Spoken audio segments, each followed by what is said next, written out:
أعوذ بالله من الشيطان الرجيم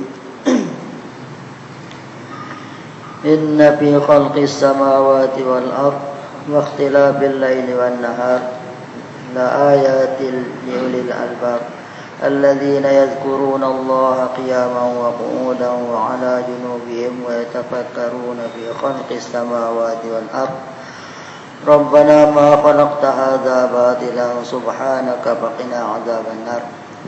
Yang maksudnya sesungguhnya pada kejadian langit dan bumi, sesungguhnya pada kejadian langit dan bumi dan pada pertukaran malam dan siang ada tanda-tanda kekuasaan, kebijaksanaan dan keluasan rahmat Allah bagi orang-orang yang bijak.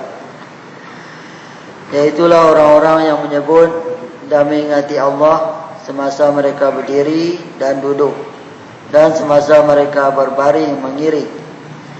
Dan mereka pula memikirkan tentang kejadian langit dan bumi sambil berkata, wahai Tuhan kami, tidaklah Engkau menjadikan benda-benda ini dengan sia-sia. Maha suci Engkau, maka peliharalah kami daripada azab neraka. Surah Ali Imran ayat 190 dan 191. Ini sambungan marilah. Seterusnya baginda Rasulullah sallallahu alaihi wasallam sabda, kebinasaanlah bagi orang-orang yang membaca ayat-ayat tersebut tetapi tidak merenung dan memikirkan tentangnya. Amir bin Abdi Qais rahimahullah alaihi berkata bahawa beliau mendengar daripada sahabat, bukan hanya daripada seorang, dua atau tiga orang, tetapi daripada sebilangan besar para sahabat, bahawa merenung dan berfikir akan ciptaan Allah SWT adalah nur dan cahaya iman. Hazrat Abu Hurairah radhiyallahu anhu meriwayatkan daripada Rasulullah sallallahu alaihi wasallam bahawa terdapat seorang yang berbaring di bumbung rumahnya, yakni kebiasaan bagi rumah orang Arab berbumbung landai, sambil memandang ke langit dan bintang-bintang lalu berkata, demi Allah, aku yakin bahawa ada zat yang menciptakan semuanya ini. Ya Allah, ampunilah aku. Maka rahmat Allah SWT tertumpu kepadanya, lalu dia diampunkan.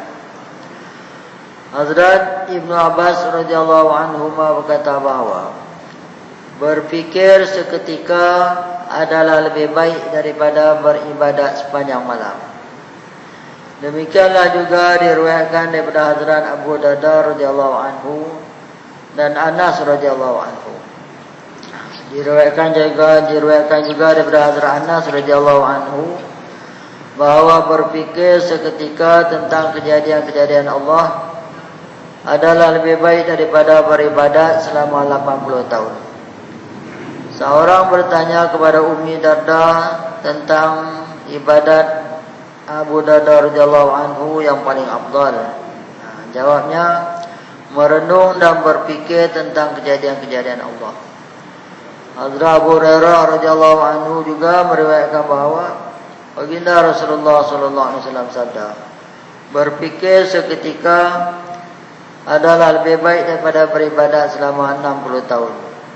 Walau bagaimanapun, riwayat-riwayat yang di atas bukanlah menunjukkan bahawa ibadat-ibadat yang lain tidak perlu dikerjakan.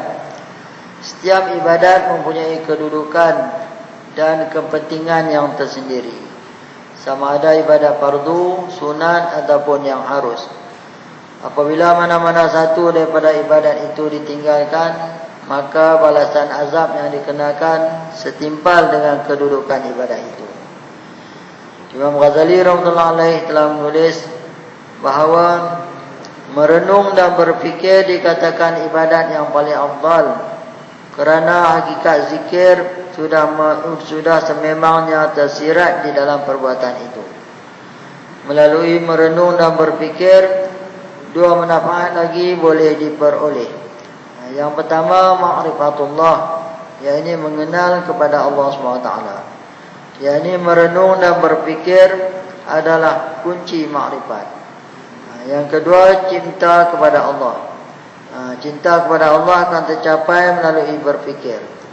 Merenung dan berfikir inilah yang dikatakan muraqabah oleh para ahli tasawuf, dan banyak hadis-hadis membuktikan tentang kelebihan muraqabah. Di dalam kitab Masnan Abu Ya'la diriwayatkan daripada Hazrat Aisyah radhiyallahu anha, beliau berkata, aku mendengar Rasulullah sallallahu alaihi wasallam pernah bersabda. Aku mendengar Rasulullah sallallahu alaihi wasallam bersabda bahawa zikir qafi, yakni zikir di dalam hati, yang tidak didengar oleh malaikat pun menghasilkan ganjaran 70 kali ganda. Apabila Allah SWT menghimpunkan seluruh manusia pada hari kiamat untuk dihisab, dan malaikat kiraman katibin membawa buku-buku amalan manusia, maka Allah SWT akan berfirman kepadanya, periksalah amalan si fulan, kalau-kalau masih ada yang tertinggal. Maka malaikat menjawab, tiada sesuatu amalan pun yang kami tidak catat, dan semua amalan disimpan rapi. Allah SWT berfirman, ada lagi amal kebajikannya di sisi kami yang kamu tidak mengetahui, yaitulah zikir qafinya, yakni zikir di dalam hati. Imam Baihaqi rahimahullah alaih juga meriwayatkan bahawa hadis ini daripada Aisyah radhiyallahu anha dalam kitab Syu'ab, bahawa zikir yang tidak didengar oleh malaikat adalah 70 kali lebih afdal daripada zikir yang didengar oleh malaikat. Dan itulah cerita kelebihan orang zikir ingat kepada Allah SWT.